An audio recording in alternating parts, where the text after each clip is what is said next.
জলপাইয়ের সিজনটা আসলেই আচার দিতে খুব ভালো লাগে। তো যখনই সিজনটা আসে তখনই আমি ঝটপট এই আচারটা তৈরি করে নিই। গত বছরের আচার এখনও আমার ঘরে আছে, একদম কালো হয়ে গেছে, দেখতে যেমন সুন্দর খেতেও সেই। তো এবারও দেব। আজকে আমি আপনাদের সাথে শেয়ার করছি জলপাইয়ের আচার। দেখতে তো পাচ্ছেন বোটাগুলো সব ফেলে দিচ্ছি। আর জলপাইগুলো দেখতে কত বড়, তাই না? দেখতে কিন্তু লোভ লেগে যাচ্ছে। আর এরকম জলপাই আগে দেখলে কি করতাম জানেন?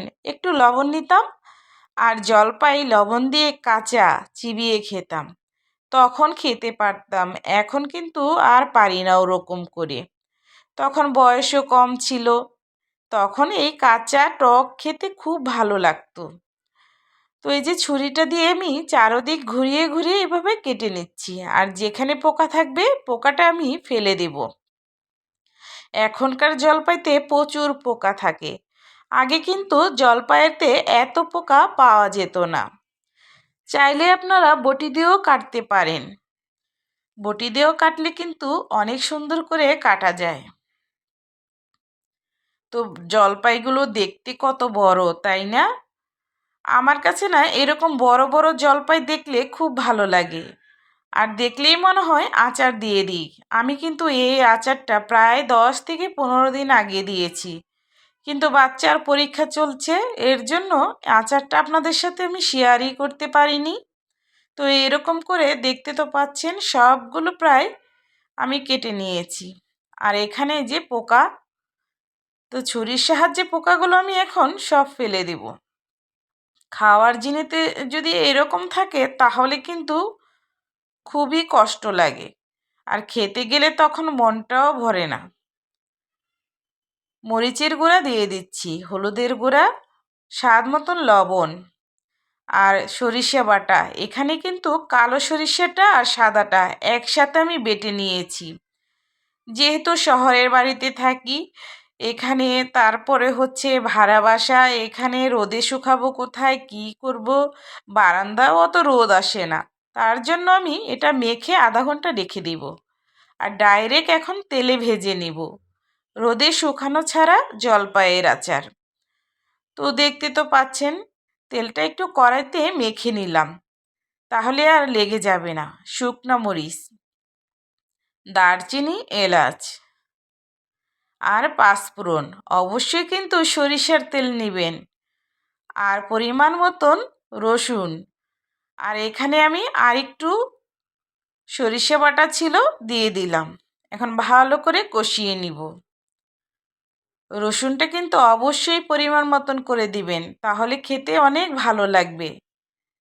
আর এই যে মাখানো জলপাই দিয়ে দিচ্ছি, আর সাথে যে মশলাটা ছিল সেটাও দিয়ে দিচ্ছি, তাহলে না ভালো লাগবে খেতে। ভালো করে এখন এটা একটু ভেজে নিব আমি।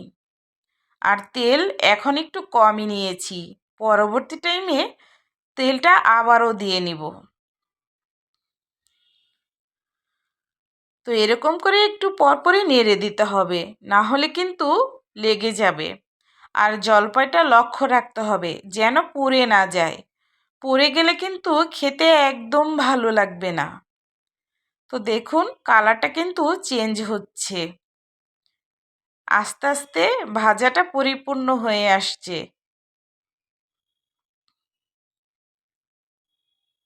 তো জলপাইয়ের এই আচারটা আমার কাছে না পোলাও অথবা খিচুড়ি এর সাথে খেতে ভীষণ ভালো লাগে, ডালের সাথেও ভালো লাগে।